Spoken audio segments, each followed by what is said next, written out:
국제교역의 최종 성적표인 경상수지가 지난 10월 가까스로 흑자를 유지했습니다. 네, 그러나 흑자 규모는 지난해 같은 달보다 크게 줄었고 가장 큰 비중을 차지하는 상품 수지도 한 달 만에 다시 적자로 돌아섰습니다. 강희경 기자입니다. 외국과 물건이나 서비스 등을 팔고 산 결과를 뜻하는 경상수지가 지난 10월 흑자를 기록했습니다. 10월 경상수지는 8억 8천만 달러로 지난 9월에 이어 두 달 연속 흑자 기조를 유지했습니다. 그러나 규모 자체는 지난해 같은 달보다 71억 3천만 달러나 급감했습니다. 사실상 적자를 겨우 피한 수준입니다.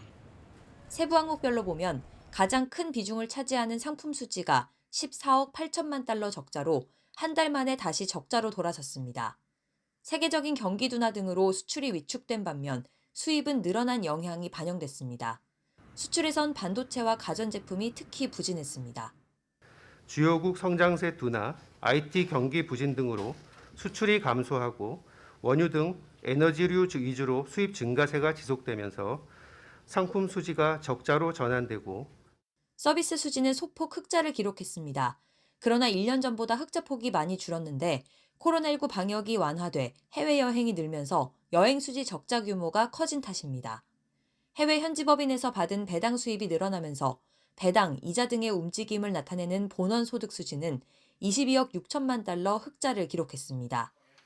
경상수지가 부진한 흐름을 이어가는 가운데 당분간 변동성은 계속 커질 거란 전망이 나옵니다.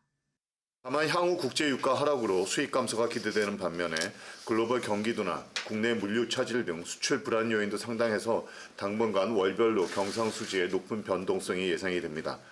한은은 일단 11월에서 12월 경상수지가 균형 수준이면 올해 경상수지 전망치인 250억 달러 흑자는 달성할 수 있을 것으로 보고 있습니다.